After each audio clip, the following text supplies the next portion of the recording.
की नाकामी भारत के लिए बड़ा मौका, चंद्रयान-3 सफल रहा तो बहुत बड़ा उपलब्धि हासिल कर लेगा।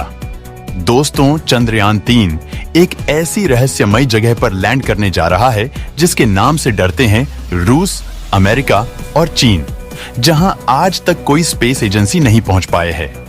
एक ऐसी रहस्यमयी दुनिया जिसके बारे में किसी को कुछ नहीं मालूम है। आखिर ये जगह इतना भयानक क्यों है? चांद के उसी अंधेरी दुनिया को जीतने पहुंचा चंद्रयान। अभी आप देख रहे हैं फ्यूचर दृष्टि चैनल। अगर आप भी चाहते हैं कि चंद्रयान-3 की सभी मकसद सफलतापूर्वक पूरा हो, तो इस वीडियो को एक लाइक और चैनल को सब्सक्राइब जरूर करें, जिससे हमें भी पता चले आप में से कितना लोग चंद्रयान-3 को लेकर उत्साहित है। तो चलिए वीडियो को शुरू करते हैं। अंतरिक्ष की खोज करने वाले देशों के बीच अंतरिक्ष के रहस्यों को जानने की एक होड़ रही है। सौर मंडल में चंद्रमा पृथ्वी का सबसे निकटतम खगोलीय पिंड है। चंद्रमा पर पहुंचने को लेकर अमेरिका और रूस में आपसी होड़ रही और कहा जा सकता है कि अमेरिका और रूस के बीच अंतरिक्ष युद्ध दूसरे विश्व युद्ध के बाद शुरू हुआ था। तत्कालीन सोवियत रूस ने 1955 में सोवियत अंतरिक्ष कार्यक्रम शुरू किया था। इसके 3 साल बाद अमेरिका ने 1958 में national aeronautics and space agency यानी नासा की शुरुआत की। 26 सितंबर 1959 को पहला मानव निर्मित यान चंद्रमा पर उतरा। तत्कालीन सोवियत रूस का लूना 2 अंतरिक्ष यान चंद्रमा पर सफलतापूर्वक उतरा। इस प्रकार लूना 2 ने चंद्रमा पर उतरने वाली पहली मानव निर्मित वस्तु के रूप में इतिहास रचा। लूना 2 ने चंद्रमा पर उतरने के बाद उसकी सतह, विकिरण और चुंबकीय क्षेत्र के बारे में बहुमूल्य जानकारी प्रदान की। इस सफलता ने चंद्रमा पर और अधिक प्रयोग करने तथा अंतरिक्ष यात्रियों को भेजने का रास्ता बनाया। नासा द्वारा लॉन्च किए गए अधिकांश अपोलो मिशन, मानवयुक्त अंतरिक्ष मिशन और रूस द्वारा किए गए लूना 24 मिशन चंद्रमा के भूमध्य रेखा के करीब ही उतरे हैं। यानी लूना 25 और चंद्रयान से पहले हमेशा इन यानों ने चंद्रमा की भूमध्य रेखा पर उतरने का ही प्रयास किया, क्योंकि चंद्रमा की भूमध्य रेखा के पास उतरना आसान है। चंद्रमा के भूमध्य रेखा के पास तकनीकी सेंसर और संचालन के लिए आवश्यक अन्य उपकरण सूर्य से सीधी रोशनी प्राप्त करते हैं। यहाँ दिन के समय भी रोशनी साफ दिखाई देती है। इसीलिए अब तक सभी अंतरिक्ष यान चंद्रमा के भूमध्य रेखा के करीब उतरे। पृथ्वी की धुरी 23.5 डिग्री झुकी हुई है।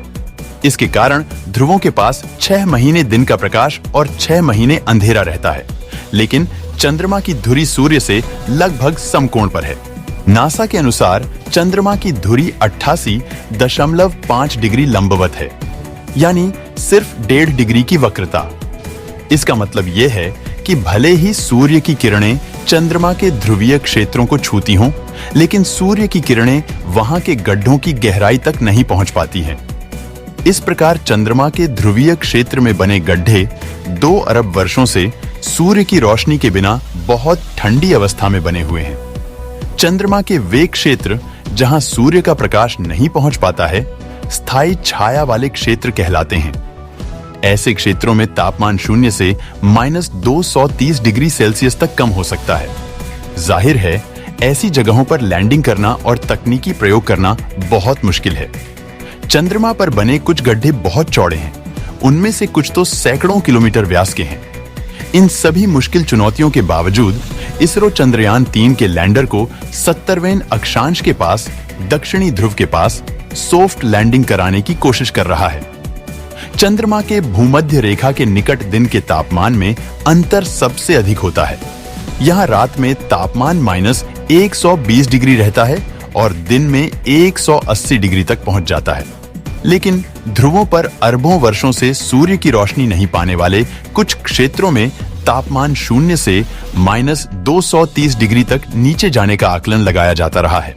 इसका एक मतलब तो यही है कि यहाँ की मिट्टी में जमा चीजें लाखों सालों से वैसी ही हैं। इसरो इन चीजों की पड़ताल के लिए दक्षिण ध्रुव के पास उतरने की कोशिश कर रहा है। इसरो यहाँ लैंडर और रोवर्स उतारकर वहां की मिट्टी की जांच करने की कोशिश कर रहा है। दक्षिणी ध्रुव के पास की मिट्टी में जमे हुए बर्फ के अणुओं की पड़ताल से कई रहस्यों का पता चल सकता है। सौर परिवार का जन्म, चंद्रमा और पृथ्वी के जन्म का रहस्य, चंद्रमा का निर्माण कैसे हुआ और इसके निर्माण के दौरान क्या स्थितियां थीं, यह जाना जा सकता है। इस जानकारी से चंद्रमा के जन्म के कारण उसके भूगोल और उसकी विशेषताओं का भी पता चल सकता है। चंद्रमा की भूमध्य रेखा के पास की मिट्टी में इतने सारे रहस्य नहीं छिपे हैं। चंद्रमा पर पानी है या नहीं, नासा की ओर से दी गई जानकारी के मुताबिक नासा का अपोलो 11 मिशन में चंद्रमा से चंद्र चट्टानों को पृथ्वी पर लाया था। चंद्रमा की चट्टानों की जांच के बाद नासा ने निष्कर्ष निकाला कि इनमें पानी का कोई निशान नहीं है।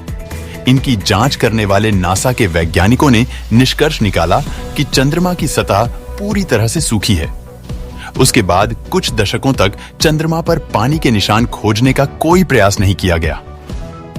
1990 के दशक में यह सुझाव दिया गया था कि चंद्रमा के अंधेरे पक्ष पर जमी हुई बर्फ के रूप में पानी मौजूद हो सकता है। परिणाम स्वरूप नासा के Clementine mission, lunar prospector mission ने चंद्रमा की सतह की जांच की और उन क्षेत्रों में हाइड्रोजन की उपस्थिति पाई जहां सूर्य का प्रकाश चंद्रमा तक नहीं पहुंचता है।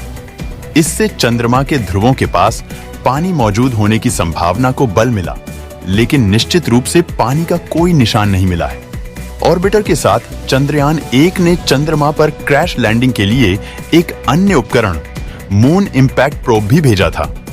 जब चंद्रयान 1 का ऑर्बिटर चंद्रमा की परिक्रमा कर रहा था, तो मून इंपैक्ट प्रोब चंद्रमा की सतह पर दुर्घटनाग्रस्त हो गया। 18 नवंबर 2008 को चंद्रयान 1 पर 100 किलोमीटर की ऊंचाई से मून इंपैक्ट प्रोब लॉन्च किया गया था। 25 मिनट में इसे चंद्रमा के दक्षिणी ध्रुव पर गिराया गया, लेकिन यह लैंडर की तरह सुरक्षित लैंडिंग नहीं कर सका। हालांकि इसरो इसे नियंत्रित तरीके से चंद्रमा के दक्षिणी ध्रुव की सतह पर गिराने में सफल रहा। मून इंपैक्ट प्रोब पर सवार चंद्रास एल्टीट्यूड कंपोजिशन एक्सप्लोरर ने चंद्र सतह से 650 मास स्पेक्ट्रा रीडिंग एकत्र की और इस जानकारी का विश्लेषण करने के बाद इसरो ने 25 सितंबर 2009 को घोषणा की कि चंद्रमा पर पानी है। इतिहास में पहले उपलब्धि हासिल करने वालों का नाम याद किया जाता है, जैसे कि रूस चंद्रमा पर अपना यान भेजने वाला पहला देश था, लेकिन अमेरिका चंद्रमा पर कदम रखने वाला पहला देश बना। अब देखना है कि चंद्रमा के दक्षिणी ध्रुव पर उतरने वाला भारत पहला देश बन पाता है या नहीं। लूना 25 के दुर्घटनाग्रस्त होने से यह मौका अभी भी भारत के पास बना हुआ है। चंद्रयान मिशन 3 ने 14 जुलाई को आंध्र प्रदेश के श्रीहरिकोटा से उड़ान भरा था। 40 दिनों की लंबी यात्रा के बाद 23 अगस्त यह चंद्रयान चंद्रमा के दक्षिणी ध्रुव पर उतरने की कोशिश करेगा।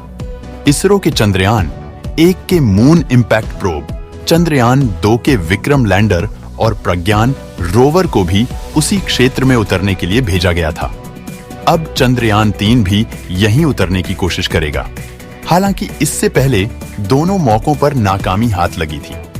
चंद्रयान 1 का मून इंपैक्ट प्रोब चंद्रमा के दक्षिणी ध्रुव पर दुर्घटनाग्रस्त हो गया, जबकि चंद्रयान 2 के लैंडर से सॉफ्ट लैंडिंग के आखिरी मिनट में सिग्नल मिलना बंद हो गया था। लेकिन एक बार फिर चंद्रयान 3 के साथ इसरो भारत को चंद्रमा के दक्षिणी ध्रुव पर सॉफ्ट लैंडिंग करने वाला पहला देश बनाने की कोशिश कर रहा है।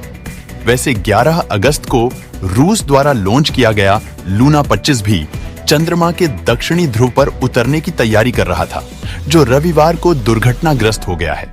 लेकिन इसरो को उम्मीद है कि चंद्रयान 3 अपने मिशन में कामयाब होगा। यदि चंद्रयान 3 दक्षिणी ध्रुव पर जमी हुई मिट्टी में पानी के निशान का पता लगाता है, तो यह भविष्य के प्रयोगों के लिए अधिक उपयोगी होगा। चंद्रमा पर पानी का पता लगने पर उससे ऑक्सीजन बनाने का विकल्प भी मिलेगा, यानी मानव जीवन की संभावनाओं को तलाशा जा सकता है। इतना ही नहीं, ऑक्सीजन का उपयोग अंतरिक्ष प्रयोगों और चंद्रमा पर अन्य प्रयोगों के लिए प्रणोदक के रूप में भी किया जा सकता है। इन सब वजहों से ही इसरो शुरू से ही चंद्रमा के दक्षिणी ध्रुव का पता लगाने की तैयारी कर रहा है।